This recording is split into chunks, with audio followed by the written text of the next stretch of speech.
Welcome back to the Growing Together podcast with me, Sunny Vasquez. And me, Sister Santos. A podcast where we talk about everything under the sun related to growth and becoming the best version of yourself. As always, we have a great episode that I was super excited about. I feel like I'm just always super excited about this podcast, and I actually got asked this week about my podcast, which was so nice when people ask about it, because I feel like a lot of people don't. They don't ask oh, how's your podcast going? I mean, some people do, but it's not usually a topic of conversation. So that made me feel so good, we're getting ourselves out there. But how are you doing, Caesar? How is your week? It's been good. I mean, I feel like there are some things that I missed on this week for myself that I could have got to if I had planned correctly, but I mean, it's been okay. It's been an okay week. I think it's about sticking to routine. Yeah, that. But then they're like everything you plan out. Sometimes you get curveballs thrown, and then you have to adjust. And sometimes adjusting means that you have to leave some stuff to on the back burner, kind of. I wouldn't agree. I would think that there's always a way, depending on how you prioritize to get things done. No, I guess there is. Sticking to routine. Yeah, no, of course. If you stick to routine most of the time, unless something crazy happens, which normally every week, I don't think something crazy happens every week. You should be able to kind of get. Yeah, no, you're right. For the most part. Done. Yeah, no, you're right. I think it's just sticking to routine, which is hard. I think, especially I feel a lot of people have the pressure of the new year of I've got to do everything perfect, and I've got to get up at 5 a.m. I've got to do this, and I don't think it has to be as drastic, Yeah, no, I mean, I was talking about more regarding just the content I create. I'm man, I have when we went to we had an internet outage the other day here. We had to go to the coffee shop. Oh yeah. And I wanted to finish editing this one video, which ended up obviously I lost a few hours in order for me to come back and do that. But I wrote down all the short content I was going to create and for this following week and publish this next obviously this coming week that's coming up. But I was able to do a few of them before. Obviously, I had some other projects that I needed to finish that weren't mine. So, yeah. But yeah, I mean, for the most part, that's what I'm saying. It's just you get little things no one's. I'm not the internet god, or Cox. I don't control the internet, so yeah, it sucks. Yeah, that's the. That's what I'm trying to say in regards to curveballs. I remember when I worked in retail, how heavily I guess in any job now, how heavily we rely on technology, and then when something goes wrong, how much of an impact it has across the board. If internet goes out and you can't get work done, and obviously you have personal hotspots sometimes, or other ways to get stuff done, but it's not as efficient because, for instance, if you go to a coffee shop, you're relying on their Wi-Fi, and it might not be. And then another thing, what if Wi-Fi went out when we're there? And there's so many things, officially coffee shop Wi-Fi, many of you know, Starbucks or whatever the case is, it's not. Sometimes it lags, it goes out. I remember one time we were there. I think it depends on how many people there. I mean, I feel when we were there the last time, when we were there this week, I was able to take some Zoom calls, which is usually pretty heavy. So if it can do that, then I feel it does what I need it to do. But obviously if you're gonna video edit there, that's a whole different thing. And then obviously I don't even have a laptop or a computer at the moment, so there's that too. Yeah. So I just spent the time there to just plan out a bunch of different ideas, and I mean I felt pretty good after that. I'm man, I have a bunch more stuff I can exactly think about, planning is just as important. But today I wanted to talk about the conversation around self-care. And kind of the idea I have is the self-care that we should be talking about. So when you hear self-care, what do you think of? I mean, I think of the standard old, you gotta do things to take care of yourself, whether it's, working out, maybe it's eating better, all those other things too as well. There's obviously other methods that I've heard of before, you should take some time to relax, whether it's reading a book, maybe doing something that's good for that, taking care of themselves, whenever you have an injury, you take care. I feel like we actually had a podcast about this. No, we haven't. I thought we have. Or maybe it was a little topic, but anyways, I just feel that's something that's just something that you have an injury. What do you got to do? You got to take care of that injury. If you cut yourself, you got to get a Band-Aid. I feel that's kind of a thing for people. They use things or or whatnot to like band-aids in their life to like help them get better. Like, that's what I feel like self-care is. So I think like that's kind of how we talk about it. So like kind of what I wrote down is that like we hear the term self-care a lot on like TikTok and Instagram, and people talking about how they take care of themselves. And the way that people talk about it, I think is quite literally the opposite of like what it actually means, like to take care of yourself and what self-care should look like. So I will read like definitions that I found of self-care. There's a couple different ones. So the World Health Organization's definition is the ability of individuals, families, and communities to promote health, prevent disease, maintain health, and cope with illness and disability with or without the support of a healthcare provider. So that's more in like if you have like a chronic disease, that's like self-care. And then from activeminds.org, it says self-care is important to maintaining a healthy relationship with yourself. It means doing things to take care of our minds, bodies, and souls by engaging in activities that promote well-being and reduce stress. Doing so enhances our ability to live fully, vibrantly, and effectively. The practice of self-care also reminds both of you and others that your needs are valid and a priority. But I think that there is like a key like thing missing here. It's like, yes, to take care of yourself. Like, I don't think it's missing. Like, it talks about taking care of like our minds, our bodies, and our souls. And like, I read this article on activeminds.org that was talking about like what self-care is and like methods of self-care. And like some of the things that it mentions are like go for a walk, listen to a podcast, exercise, or watch a movie. And I think that that's important, but I also think that it doesn't talk about like the real issue of like a lot of times those are used as like methods for distraction, to distract yourself from like the reality that's going on and not necessarily solve for that reality. I was reading this book, well, I'm actually currently reading this book called The Body Keeps Score, and it talks about like psychology and like our minds and how our minds react to trauma, how our bodies react to trauma.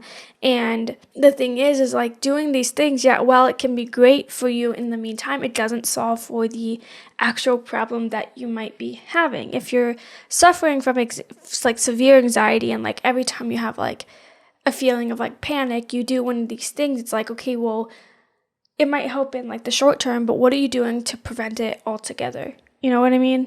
Yeah, like what is it that what methods are you creating to like solve I guess for some might maybe solving the problem or like the issue that's at hand with your body or whatever the case is. Body, mind, soul, right? What that was saying. And yeah, what can you create or like what, like, yeah, maybe it's a routine that you can create that will help you, I guess, solve that problem they have and create like a better sense of self, like better self-care. Well, I think the problem is that people like do these things as methods of like ignoring the problem itself that they're not doing. Yeah, no, I hear that. I hear you out on that. Which is what I'm saying is that creating something or doing something. But I don't think it's up to you to create like something. That's what I'm kind of saying is like, so who's it up to? It's up to like seeking the help you need. And I don't think oftentimes like doing what's best for yourself means doing it by yourself. You know what I mean? There's a lot of problems that we have in this life that like we can't solve by ourselves, that you need to seek help and seek different methods of help. Like it's not just like there's one thing that'll fix it. There might be a variety of things that you need to do that are going to help solve the overall issue. Like I think sometimes we put like these band-aids on a problem, so in the moment it's fixed, in the moment like, but like what do you do when it happens again and again and again and you're just using these band-aids and it's not, the problem's never getting better, it's just getting ignored. And I think with the self-care that we've kind of put out there, that's the message that we've been saying is like do these things, but like not looking into like what's causing me to feel this way, what's causing me to panic, what's causing me stress, what's causing me anxiety, and how can I work to maybe not eliminate fully. I like think sometimes like, you know, stress has a place in our lives, and I think anxiety to an extent too like can have a place in our lives, but there's ways to reduce the amount that we experience. And I think that's something I learned from the book I was was reading, the book that I'm reading, The Body Keeps Score, is that, some people will say, like, for instance, like, I take antidepressants, like, because I, like, suffer from, like, anxiety and depression. But that's like reducing, like, the symptoms I have, and, like, but is it helping me address the actual problem with what's causing me to feel this way, And in a sense, it's not, because I'm taking the medication to make those feelings go away, but I'm not actively talking with someone to uncover what's causing these problems in the first place. So you're numbing the pain without ever addressing the problem. So the problem never gets fixed. Mm-hmm. And I think that we have a habit of doing that in our culture, of, like, just finding these quick fixes, and, like, I'm not opposed to getting the quick fixes, but I think we need to reevaluate how we problem solve and how we take care of ourselves. I think I thought of this because I saw a TikTok probably a while ago. I don't even remember when, that said self-care isn't like what we make it to be. Self-care isn't easy. Taking care of yourself isn't this, like, taking a bubble bath and going on a walk. It's Yeah, I remember that. I remember you showed me that. Yeah, and it's looking at yourself and realizing, what do I need to do to, like, what can I do to make myself better, and, like, what can I do to, like, it's kind of like growth. Self-care is like knowing when you need to grow and when you need to, well, everyone should be growing, but self-care is like knowing that you have to put in some kind of the work. And it's not like a seamless process, Mm-hmm. And I think that's, like, similar to growth. It's like, growth is not seamless, and it's a lot of reason why people give up, because growth is, it's not as, like, it's not linear either. You know what I mean? Yeah, no, it's there's obviously going to be ups and downs, especially when it comes to even to, like, trying to, for example, like what you were mentioning earlier a second ago, of trying to, like, seek assistance, right? Whether you're realizing that you're not on this journey alone to help, to find something to help you with whatever problems you're having, right? Whether, again, physically, it can be something, maybe you need to find a therapist or something, or whatever the case is, to help you actually, instead of, like you mentioned, like, instead of, like, just going the easy way out and, like, numbing the pain, in a sense. Like, well, actually, I think the message here is that, like, sometimes fixing the problem is a combination of things, and it's just not one thing that you can do. So, like, for instance, in the book that I was reading, The Body Keeps Score, it talks about, like, medication is a very, like, viable way for us to kind of treat these, like, anxiety disorders and depression, but it's not gonna fix the overall problem, so therefore you should also seek therapy and other things to, like, for one, address the problem and try to solve for it, Yeah. So I think that most of the time what we do is, like, we ask people to find, like, one solution, like, what is the solution, when there's, like, multiple things that you might need to do to solve one problem. Yeah, it's not as simple as, like, I want to get healthy, so I'm going to start working out. That might not be the only solution. You might work out, but, like, if your diet's also affecting you, you also need to think about what you're eating, and you also need to think about, like, your lifestyle, and, like, uncovering, like, okay, well, why, even asking yourself, why do I want to get healthy? Is it for me? Am I doing this?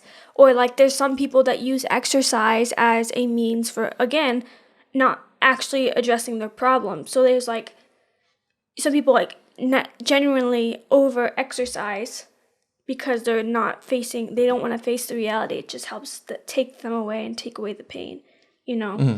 So I think that's kind of, like, the kind of self-care we need to be talking about, is really understanding what you need as a person, and understanding the role that certain, like, not ailments, like, certain solutions have, and how a combination of solutions work for you. But again, like I said, not feeling like you have to do it by yourself, but also dedicating yourself to the process, because it's going to be, I think a lot of times when you're taking care of yourself, it doesn't feel good, like sometimes if you're trying to change your diet, like if you're used to eating snacks all the time, it's going to be a lot harder to go back to just eating, like, healthier meals. I mean, that's something I struggle with, is like my relationship with food. And for instance, I used to work at Target, nickel in the jar. Yeah. And the way that I coped with stress was to like always have like snacks, like salty foods, or like whether it was like hot Cheetos or Takis or like chips and dip, and I was eating these things like almost every day. I still do this. I still use it as a method of like, when I'm stressed out, I want something that like is gonna make me feel good.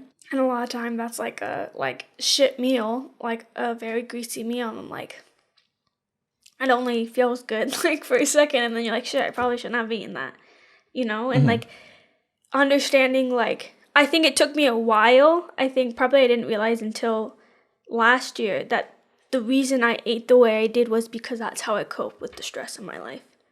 And if I would have never realized that, I probably would still continue with the way I like nourish myself with bad things. Yeah. Yeah. No, there's all kinds of different, like, I'm not a nutritionist or someone who specializes in like, what's a good well, you've always heard like as a kid growing up, like good calories or whatever the case is, but well, that's the thing, is I never heard that as a kid.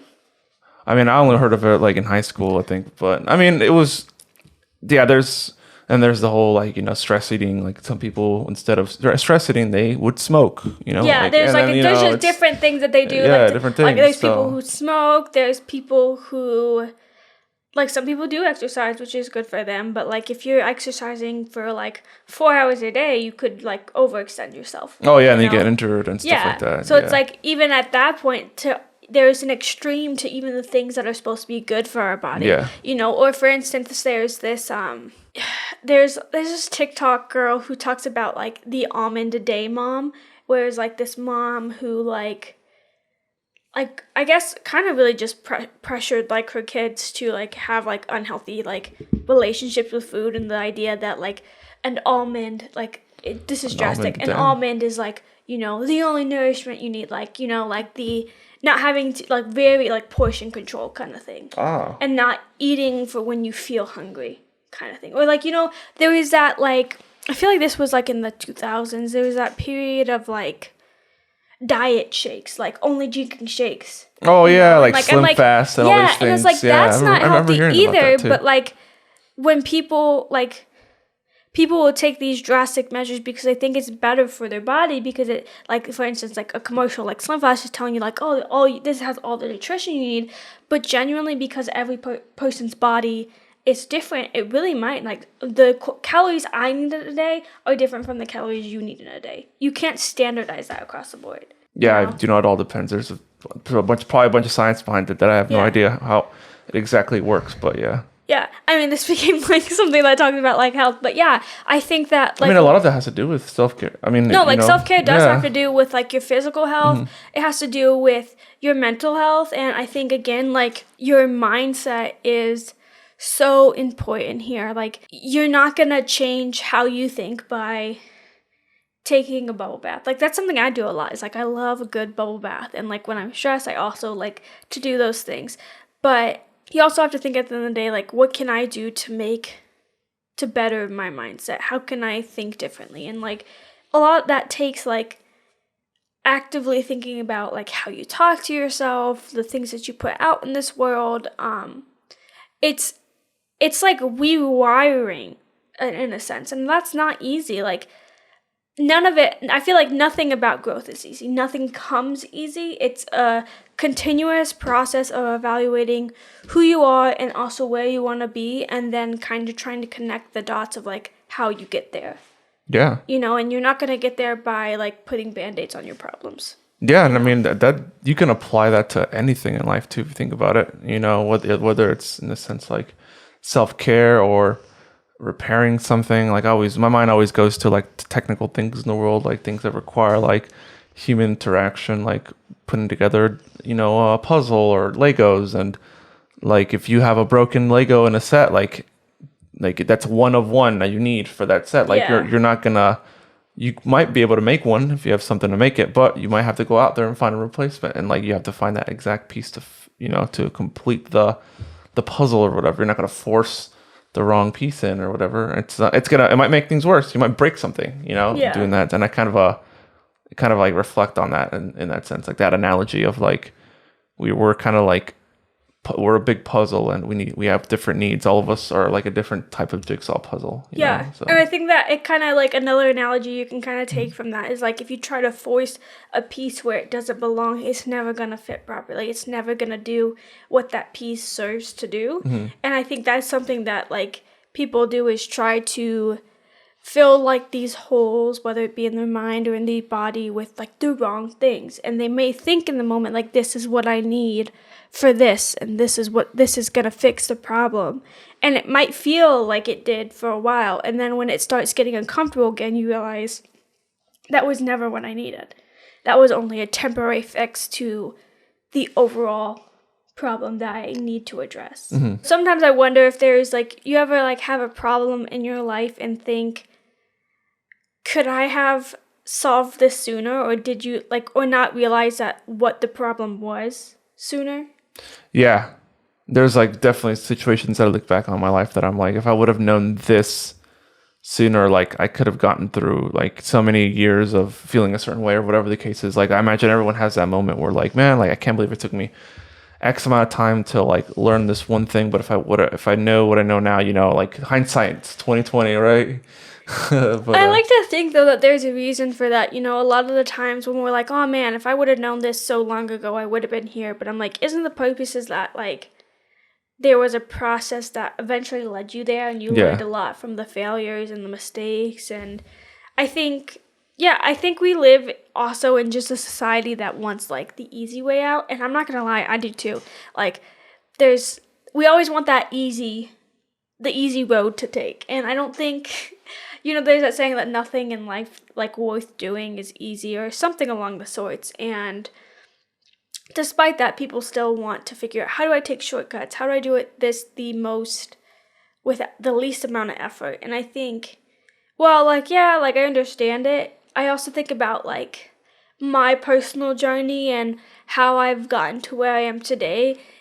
And so much of it was uncomfortable in the moment, and in the moment I hated certain aspects of the whole journey. But looking back, being on the other side, I can realize why I was put through that, or I can realize what I learned from that. Like, I spent like 3 years working at Target, and I genuinely at one point thought that was going to be my future, because that was like, it had become such a like part of my life. And then when I realized, obviously, like I struggled a lot during that era of my life of, it's not an easy job, it's stressful, there were a lot of like crying, and in the moment when I was experiencing all that, I was like, this is the worst, I hate it.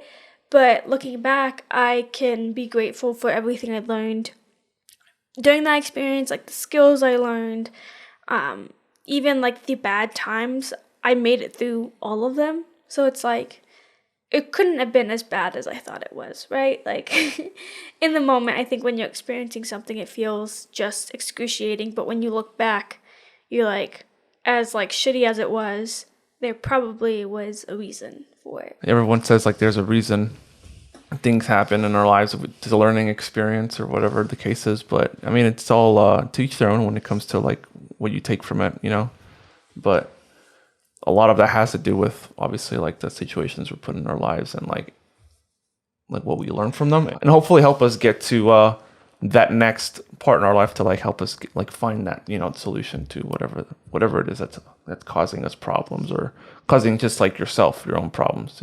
I think though too, when you're thinking about your own life, I think it's hard for ourselves to be honest. And in the book that I'm reading, From the Body Keeps Score, it says the greatest sources of our suffering are the lies we tell ourselves. And I think that's so true, because I think when we're trying to be introspective and we're trying to look at ourselves, sometimes we don't look at ourselves in the most honest version. I think it's easy to make excuses for yourself. It's easy to see situations a different way. It's easy to lie to yourself in order to cope and make yourself feel better about something. And I don't think that we always do it intentionally. I think it's a coping mechanism that we have to like deal with the problems in our life, but it's also not doing us any favors. You know, if you're constantly lying about your own reality, you're never going to be able to change that reality. Yeah, if you're constantly living, not I wouldn't say like living in that lie or whatever the case is, but just like constantly believing in something that's not true about what's going on, then obviously that's gonna prevent you from doing a lot. But I think sometimes too we don't know that we're lying to ourselves. You know, Yeah. like it goes back to hindsight's 2020. When you look back on situations, you're like, yeah, I was in denial for a long time about X, Y, or Z. But when you're in that situation, it's hard to get out of that mindset. You know, it all Yeah. goes back to the way our mind works and the way our mind functions. Especially, for instance, if you're dealing with trauma, that's a lot of like what this book, The Body Keeps Score, talks about is how like essentially our brain and our like body is altered from traumatic experiences, like, and it not being able to distinguish between like reality and the past. Yeah. And so I think it's interesting how our minds work, but I feel like also how we can feel that our minds work against us. We kind of play like mind games sometimes with ourselves, even if we don't think we are.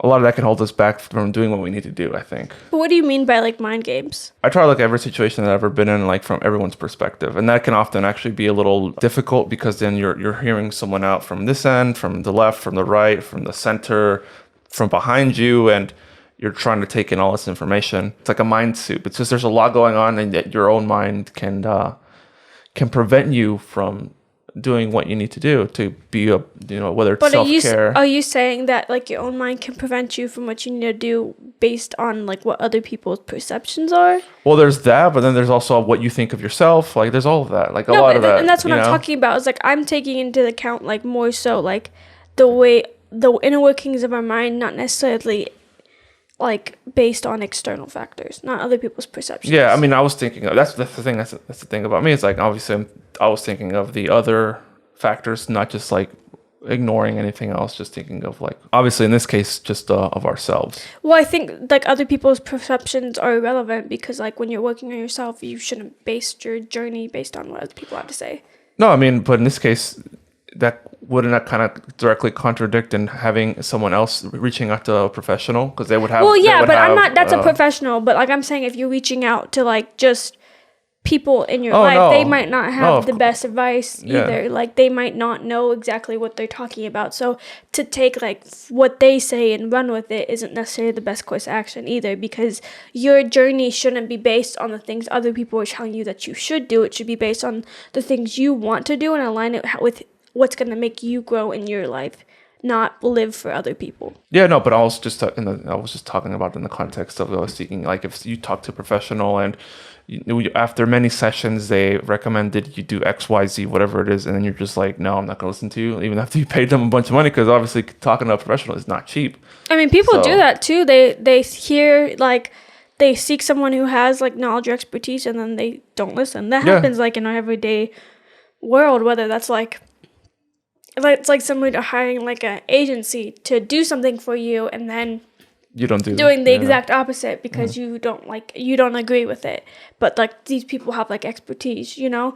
So I think a lot of people do that, but I think within ourselves, like going back to, the lies we tell ourselves, it's very hard to even understand like where we're lying to ourselves. And even if for instance we're in a relationship, me and you are, I'd say we're pretty close. And if you tell me something that you know to be true based off like my actions or based off like just your experience, even you telling me, I might not believe it, and I might be lying to myself saying like, you're wrong, Caesar, you're wrong, he's wrong, but you could be right. But like with the state of mind and mindset I'm in, I'm not willing to accept that, accept that as the truth. So like that's further deteriorating like my ability to grow and to take care of myself. Is like I'm staying in this spot because I refuse to see the reality of what's true. and the part that I take in. I think that's the hard thing about growth in general, is that the part we play in our lives is obviously huge. Like, while we don't have all the control in the world over our lives, we do have a certain level of control, and therefore, like, I think, for instance, when we don't accomplish our goals, or when we don't do something that we said we were going to do, I think those are hard things to come to terms with, because we know we can understand what role we had, and maybe the reason that we didn't accomplish X thing is because of ourselves. And then I think sometimes we lie to ourselves saying, oh, it couldn't be done, or oh, it was just impossible, because it's easier to deal with than looking at yourself saying, I failed, even though that's okay. You know, even though it's like, I think being able to recognize, like, oh man, I fucked up, or oh man, like, I was the reason for this, is, while it sucks in the moment, it's a beautiful thing to be able to look at yourself and say, like, I was in control and I didn't pull through, but because I understand that, I can do better the next time, you know? Yeah. And I think there's people that don't want to do that, because it is hard. I talk about it, but it is like owning up to your mistakes and owning up to your failures, and just realizing the part we play in our lives can be difficult. It's much easier to say, like, it wasn't my fault, or, you know, it wasn't in the cards, or all these other things that will make ourselves feel better. It's much easier than coming to terms with, like, what actually is, you know?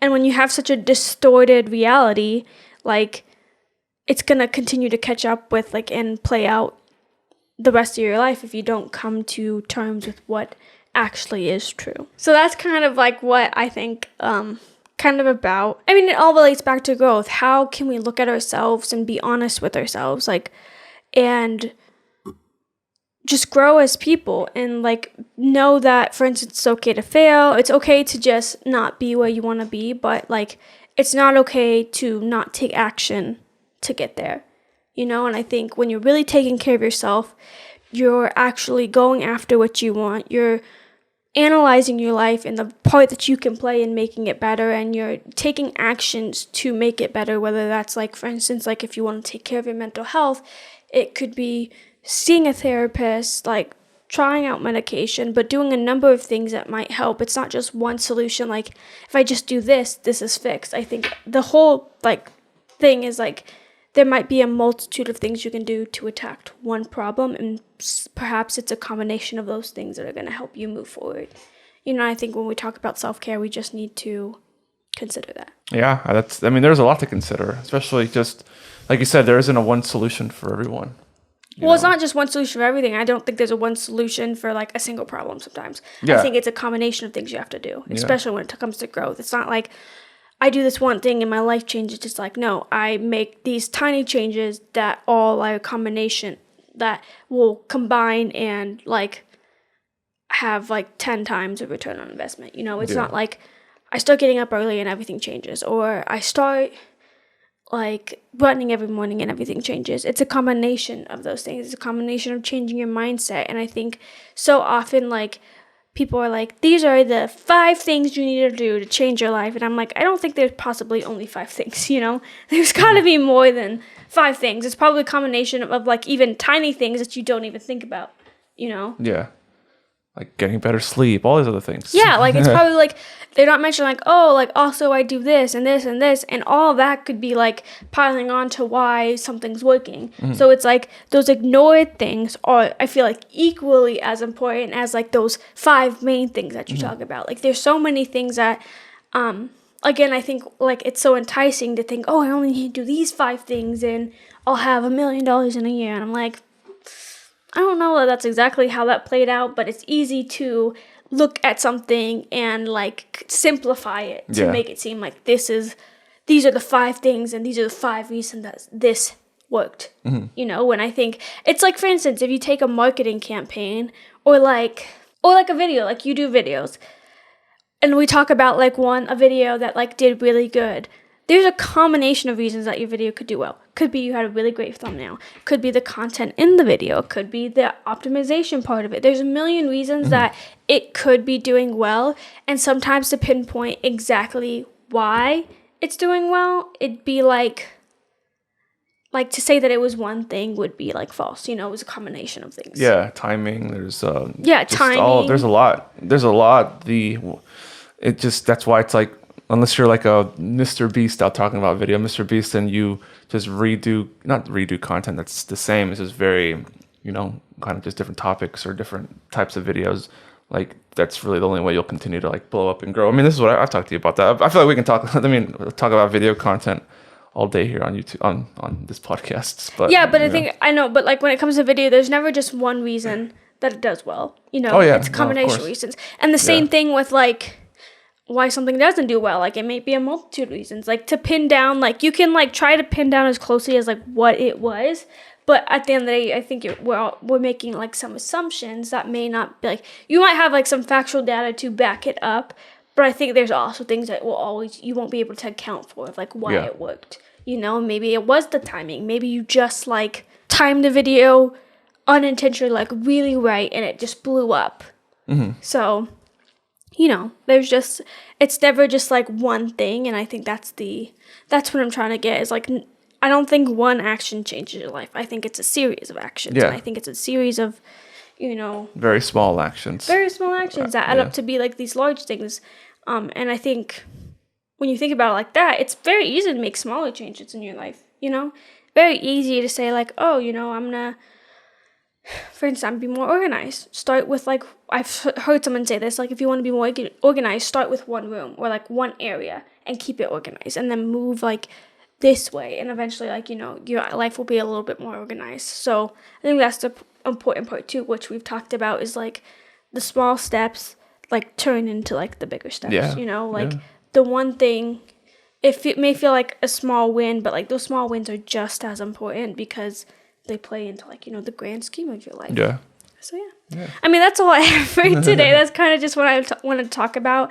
That self-care is much more than what we make it out to be. And I think to truly take care of ourselves is to truly look at our lives and, take stock of like who we are, what we want, and how do we get there, and what our current actions are resulting in, and how difference in those actions can play into changing your life and taking care of yourself and taking care of your mental health and your physical health, because your mental health impacts your physical health, and your physical health impacts your mental health, and like it's all connected.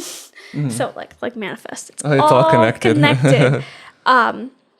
So I think that it's important that we talk about like how serious it is that we do take care of ourselves, especially like it's a new year. We need to take care of our mind, bodies, and souls. So exactly, yeah.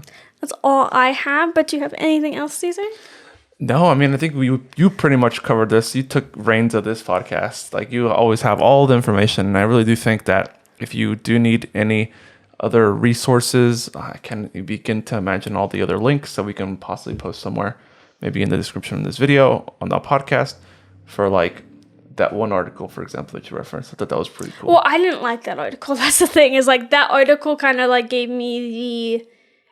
Okay, never mind. Yeah, I didn't like that article because I think that it's like, it's not that the information isn't like good. I just think that like there's more to self-care than what we're putting out there, and that reading that article made me realize even more so like the way that we see it isn't, I don't think, doesn't encompass all that it actually is. Our goal one day is to have our own full-on website, and maybe one day we'll have links. Of like all the stuff, and like your own, all the notes that you write, like you could make it into a blog or something. I think that'd be pretty cool. But yeah, no, I think that's pretty much it. All right. This has been Growing Together with me, Sunny Vasquez. And me, Cesar Santos. We hope to see you next week. If you made it this far into the podcast, please subscribe on YouTube or like on Spotify or wherever you listen. It would really mean the world to us, because we're just continuing to grow and learn, and we want to continue this journey with you guys and share it with you. So that's it. See you guys later. See you guys later.